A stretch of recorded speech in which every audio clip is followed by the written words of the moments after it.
The hole where time collapses, mighty companion, which lasts longer, 1,000,000 years in which nothing happens, or 10 seconds with 50,000 events crammed into it. That was Terrence McKenna's riddle, and it sounds almost playful. But what he's really asking is whether time has any reality outside of the events we believe fill it. Is time a thing in itself? Or is it just a measurement of change, a story the mind tells itself about what is happening? McKenna said, really time is only experienced by the events which occur within it. That's why 1,000,000 years of nothing collapses into zero, while 10 seconds of overwhelming density feels eternal. The mind doesn't measure duration. It measures content. And the more content, the more time expands. The less content, the more it contracts. Now think of the story of a man who calls himself Goldmouth. He spent 7 straight years in solitary confinement, 7 years in the hole, 24 hours a day in an 8x8 cell. No phone, no paper, no television, no distractions. On the surface, that sounds like McKenna's 1,000,000 years with nothing happening. And yet, when he tells it, it wasn't nothing at all. I stayed in that cell 24 hours, man, for 7 years straight. Solitary confinement.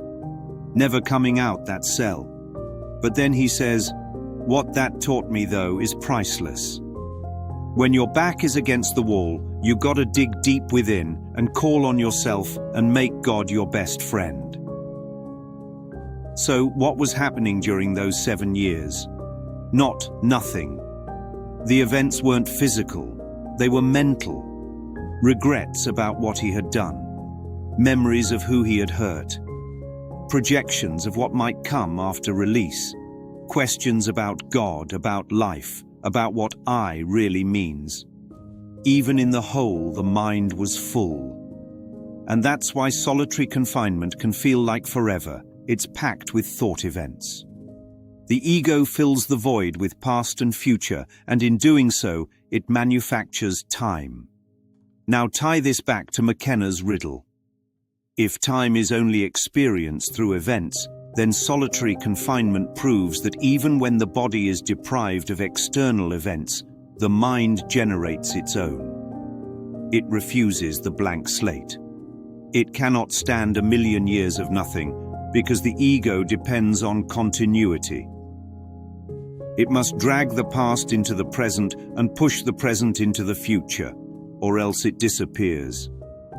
And this is exactly what A Course in Miracles is training us to see. The Course says, the present is the only time there is. Past and future are illusions, 2 sides of the same mistake. The body's sense of self depends on continuity. Without a past to prove it and a future to guarantee it, the body vanishes. And that's why time feels so real, because it's the ego's defense mechanism to keep the illusion alive. But here is the holy flip. If 1,000,000 years of nothing collapses into zero, then what remains? Eternity. And eternity is not duration at all. It's not 10 seconds stretched, not 7 years compressed, not 1,000,000 years of blank space. Eternity is the collapse of the entire measurement system.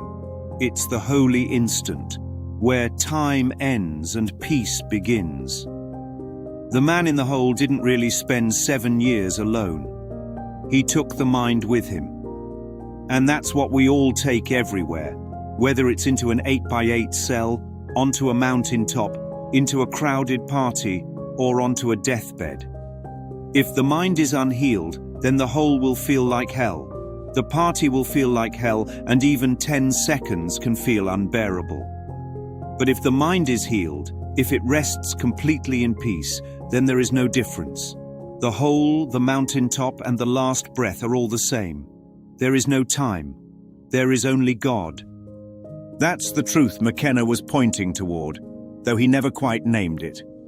That's the truth a man in solitary confinement stumbled upon when he said he found God in the hole. And that's the truth the Course makes explicit. Nothing happens in time because time itself is the illusion. When the illusion collapses, all that remains is now. So, mighty companion, here's the riddle again. Which lasts longer, 1,000,000 years in which nothing happens, or 10 seconds with 50,000 events crammed into it? The answer is neither. What lasts is eternity, because it doesn't last at all. Portrait of a man who thought he'd been buried in time, when in truth he was only buried in thought. He mistook a cell for a sentence and a calendar for a clock, never realizing both were written on the walls of his mind. But when the numbers stopped moving and the silence stopped echoing, he found something no prison can hold: eternity. For in the final analysis, the hole he feared was never beneath his feet, it was the one collapsing inside his head. Submitted for your approval from the timeless district we call the Twilight Zone.